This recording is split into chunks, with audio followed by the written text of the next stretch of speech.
Good morning বন্ধুরা। আজকে একটু লেট হয়ে গেছিল ঘুম থেকে। ভেবেছিলাম অফিসের হয়তো সবাই চলে এসেছে, কিন্তু গিয়ে দেখি লোডের গাড়িটা আসতে আজকে লেট করেছে। যেই গাড়ি ঢোকে 5টা সাড়ে 5টার সময়, এই লোডের গাড়ি আজকে এসেছিল প্রায় 7:30 8টা। সেই কারণে আমাদের ওয়েবডি করতেও লেট হয়েছিল আর আমাদের বেরোতেও লেট হয়েছিল। আর ওয়েবডি কমপ্লিট হয়ে যাওয়ার পর বন্ধুরা, একটা কাস্টমার তো আমাকে প্রতিনিয়ত ফোন করছিল আজকে। ওনাকে যখন আমি বারবার বলছি যে পার্সেলটা আমি ঠিক টাইমে পৌঁছে দেবো, উনি আমার সাথে তত রুডলি কথা বলছিল।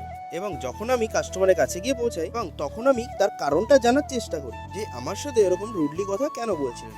তখন কাস্টমারটি আমাকে বলে যে আমার ফোনে মেসেজ এসেছিল আউট ফর ডেলিভারির, যে 11টার মধ্যে আমার পার্সেলটি পৌঁছে যায়, আর এখন বাজে 12:30 থেকে 1টা, আর আপনি এখন এসছেন।